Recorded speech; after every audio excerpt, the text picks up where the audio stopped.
শুক্রবারীরা যারা করেছে চিহ্নিত হয়ে গেছে, কয়েকটা দিন অপেক্ষা করুন, এদের কি করতে হয় আমি জানি। উনি পারলে একটু খুলে দেখুন, ভারতের স্বাধীনতা 15ই আগস্ট 1947 সাল শুক্রবার ছিল। আসলে ভারতের স্বাধীনতাকে ওরা পছন্দ করে না, অতএব শুক্রবারটা ওদের পছন্দ হয় না, সেই কারণে সবকিছুকে দাগিয়ে দিতে চায়। যদি শুক্রবারই বলে দাগিয়ে দিতে হয়, তাহলে ভারতের স্বাধীনতা দিবসকেও কিন্তু বিজেপি দাগিয়ে দিতে হবে। রাষ্ট্রবাদী বলে একটা শব্দ চালু করে, যেই শব্দটা কোথাও নেই। রাষ্ট্রবাদী মুসলমান মানে নাকি সেই দেশের মানুষ? দেশ আর রাষ্ট্র এক না, ভিন্ন কথা। মুক্ত বাড়ি সে আজাদি, ভেদভাদ সে আজাদি বলবো তো। মানুষ নিরন্ন থাকবে, তার থেকে মুক্তি চাইবে না। মানুষের অশিক্ষা থাকবে, তার বিরুদ্ধে সে মুক্তি চাইবে না। মানুষ বেকারিতে বিপন্ন হবে, তার থেকে সে মুক্তি চাইবে না। আজাদির মানে যারা বোঝে না, আর ভারতবর্ষের স্বাধীনতা সংগ্রামে যারা বিশ্বাসঘাতক ছিল, এসব তারা বলে। বিজেপির রাজ্য সভাপতি কিসব বলেছে, এটা শ্যামাপ্রসাদের সরকার চলছে। শ্যামাপ্রসাদ কোনদিন বিজেপি করেননি, শ্যামাপ্রসাদ বিশ্ব হিন্দু পরিষদ করেছে।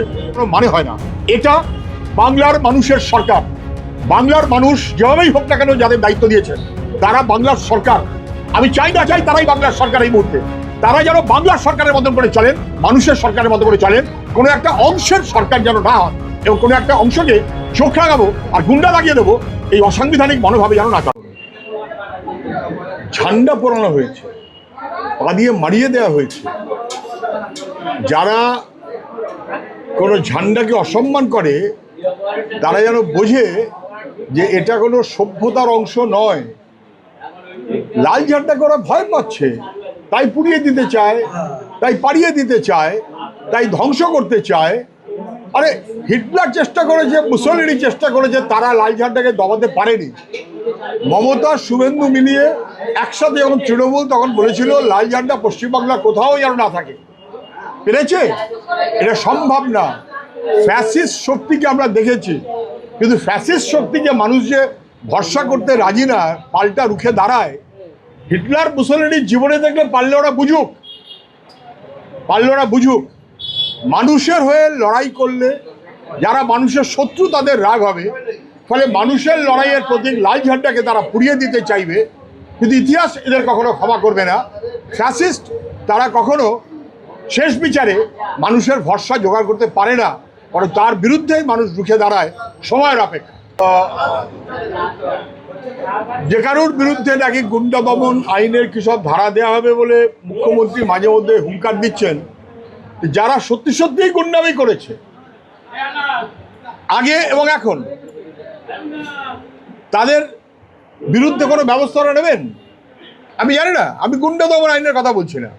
ব্যবস্থা নেবেন স্বতঃপ্রণোদিতভাবে, যাদের ভিডিওতে দেখা যাচ্ছে যে পুড়িয়ে দিচ্ছে, পাড়িয়ে দিচ্ছে লাল ঝান্ডা, এবং তাতে একটা হিংসা ছড়াবার চেষ্টা করছে, তাদের বিরুদ্ধে কি ব্যবস্থা নেবে সরকার? সরকার যদি নিরপেক্ষ মনোভাবে আইনের বিচারে চলতে চায়, তাহলে তার ব্যবস্থা নেওয়া উচিত। তাহলে ধরা পড়ে যাবে যে আসলে সরকার প্রশাসনের অথবা আইনের শাসন চালু করতে রাজি না। এটা পশ্চিমবাংলার ইতিহাসে কখনো হয়নি। 28-29 ভাগ মানুষ, এক এক মানুষ এক এক রকম ধর্ম, এক এক রকমের মনোভাব নিয়ে চলতেই পারে, তার বিশ্বাস। 28-29 ভাগ মানুষ যদি মুসলমান সম্প্রদায়ের হয়, 294টা আসনে বিজেপি, এই 30% মানুষের কোনো রিপ্রেজেন্টেশন তার নেই, তো পরিষ্কার হয়ে যাচ্ছে সে মানুষের জন্য পার্টি করে নাকি ধর্মকে ব্যবহার করে ক্ষমতার জন্য অধর্মের কাজ করে। ওটা ধর্মের কাজ না, ওটা হিন্দু ধর্মের কাজ না। রামকৃষ্ণ বলেছিলেন যত মত তত পথ। আর এরা হিন্দু ধর্মকে ব্যবহার করছে রাজনীতির উদ্দেশ্যে। Hindutva is a political agenda, না বুঝবার কোনো কারণ নেই। পশ্চিমবঙ্গ বিধানসভায় বিজেপির এমএলএরা কেউ মুসলমান সম্প্রদায়ের নয়। এখান থেকে বোঝা যায় যে একটা বড় অংশের মানুষকে সরিয়ে রেখে বিজেপি চলতে চায়। এবার এটা ঠিক যে তারপরেও কি কেউ মুসলমান সমাজের লোক একটু বিজেপির পিছনে ঘোরাঘুরি করছে না? ওই যে ভয় দেখাচ্ছে, সেই ভয়ে যদি দুজন কুকড়ে যায়, বাকি 98 জন কিন্তু সেটা মানবে না এবং পছন্দ করবে না। ওটা যেখানকারই হোক না কেন, রাষ্ট্রবাদী বলে একটা শব্দ চালু করে, যেই শব্দটা কোথাও নেই। রাষ্ট্রবাদী মুসলমান মানে নাকি সেই দেশের মানুষ? দেশ আর রাষ্ট্র এক না, ভিন্ন কথা। কিন্তু তাই দিয়ে মানুষের মন জয় করা যায় না। ও যেখানেই করুক না কেন, পারবে না। তারা বলছে আমরা রাষ্ট্রবাদী, অন্য কোনো দল এই রাষ্ট্রে থাকতে পারে না। কে বলছে? আমাদের দল রাষ্ট্রবাদী, শাসক দল বলছে এখন যে বিজেপি। না না, বিজেপি কি বলছে তার আমি ব্রিফ নিচ্ছি না। বিজেপি যা বলছিল ঠিক তার উল্টো কথা বলছে। কদিন আগে বিজেপির সভাপতি বামপন্থীদের, কমিউনিস্টদের আহ্বান করছিলেন আসুন সবাই একসাথে রুখে দাঁড়াই, তখন তারা দেশপ্রেমিক ছিলেন। এখন উল্টো বলছেন ওরা দেশদ্রোহী দল। আসলে এগুলো যখন যেখানে যেমন স্যুট করে, এখানে ধান্দায় পোষালে সেই অনুযায়ী চলা। আপনি একেবারে তৃণমূলের অর্জুন সিং ধান্দা পোষায়নি বিজেপি, বিজেপিতে ধান্দা পোষায়নি আবার তৃণমূলে ধান্দার পর্তা ঠিক মতো পায়নি আবার বিজেপি। না বুঝবার কি আছে? রাজনীতিটা হচ্ছে মানুষের জন্য, রাজনীতিটা কারুর ধান্দা পোষানোর মনোভাব হওয়া উচিত নয়। যদি হয় সেটা মানুষের জন্য বিপজ্জনক। দেশের মানুষ তার স্বাধীন মনোভাব থাকবে, আমাদের দেশের সংবিধানকে তারা গ্রহণ করে চলবেন, এটাই হওয়ার কথা। সংবিধানের বাইরে গিয়ে, ধর্মনিরপেক্ষতার বিরুদ্ধে গিয়ে, গণতন্ত্রের বিরুদ্ধে গিয়ে যারা চলছেন তারা যে দলই করুক না কেন তারা সংবিধানের পক্ষে নন। মুখ্যমন্ত্রী শুক্রবার নিয়ে একটা সম্প্রদায়কে দাগিয়ে দেওয়ার চেষ্টা করছেন। মুখ্যমন্ত্রী 24শে জুলাই ছাত্রদের অভূতপূর্ব মিছিল, ভয় পেয়ে গেছেন এবং তারপর অনেক আবোল তাবোল কথা বলেছেন। তার মধ্যে আরে দেখলাম কি শুক্রবারীরা বলে কাউকে দাগিয়ে দেওয়ার চেষ্টা করছেন। আমি শুধু হাসতে ইচ্ছে হয়, উনি পারলে একটু খুলে দেখুন ভারতের স্বাধীনতা 15ই আগস্ট 1947 সাল শুক্রবার ছিল। আসলে ভারতের স্বাধীনতাকে ওরা পছন্দ করে না, অতএব শুক্রবারটাও ওদের পছন্দ হয় না, সেই কারণে সব কিছুকে দাগিয়ে দিতে চায়। যদি শুক্রবারই বলে দাগিয়ে দিতে হয় তাহলে ভারতের স্বাধীনতা দিবসকেও কিন্তু বিজেপি দাগিয়ে দিতে হবে।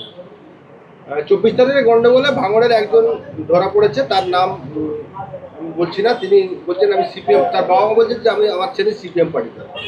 দেখুন 24 তারিখের ঘটনায় ওরা কাকে ধরেছে, কেন ধরেছে, তার মধ্যে যে উদ্দেশ্য আছে এটা বোঝা গেছে।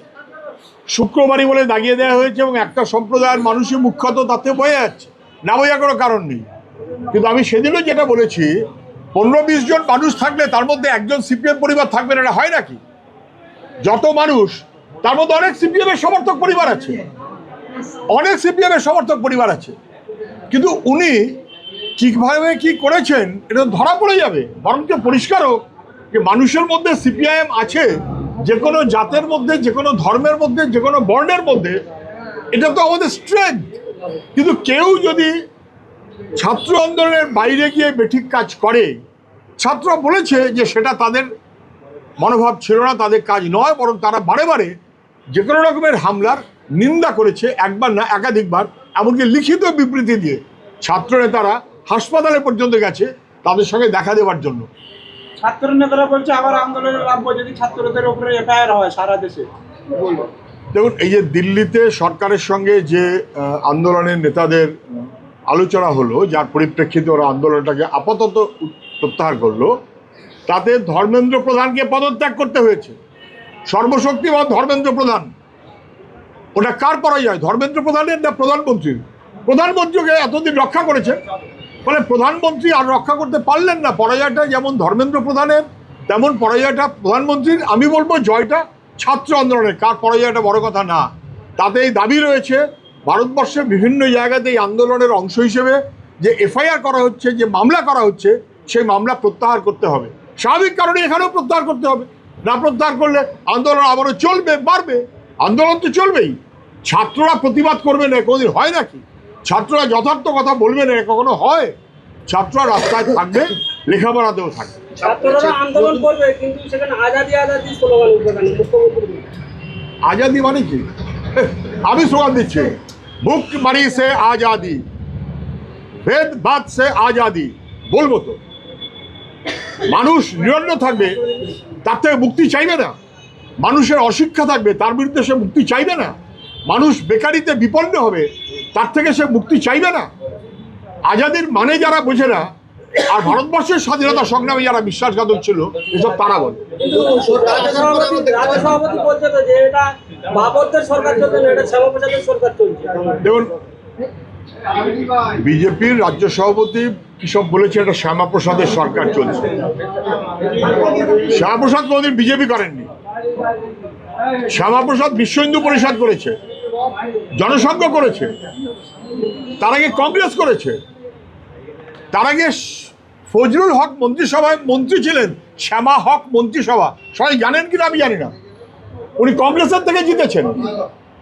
উনি শ্যামা হক নাম শুনলেই বুঝতে পারছেন, সেই মন্ত্রিসভায় অর্থমন্ত্রী ছিলেন, যার মুখ্য প্রধান তখন বলা হতো প্রধানমন্ত্রী। প্রধানমন্ত্রীর নাম ফজলুল হক। পরে উনি বিশ্ব হিন্দু জনসংঘ করেছেন, জনসংঘ করেছেন। উনি তো বিজেপি কোনোদিন করেননি। পশ্চিমবাংলা এখন কি বিজেপির সরকার না জনসংঘের সরকার? একেবারে না জেনে না বুঝে এমন কতগুলো কথা মাঝে মধ্যে বিজেপির নেতারা বলেন, যার উত্তর দেওয়াটা খুব কঠিন এবং উত্তর দেওয়াটা কোনো মানে হয় না। এটা বাংলার মানুষের সরকার। বাংলার মানুষ যেভাবেই হোক না কেন যাদের দায়িত্ব দিয়েছেন, তারা বাংলার সরকার। আমি চাই না চাই তারাই বাংলার সরকার এই মুহূর্তে। তারা যেন বাংলার সরকারের মতন করে চলেন, মানুষের সরকারের মতো করে চলেন, কোনো একটা অংশের সরকার যেন না হন এবং কোনো একটা অংশকে চোখ রাঙাবো আর গুন্ডা লাগিয়ে দেবো এই অসাংবিধানিক মনোভাবে যেন না চলেন।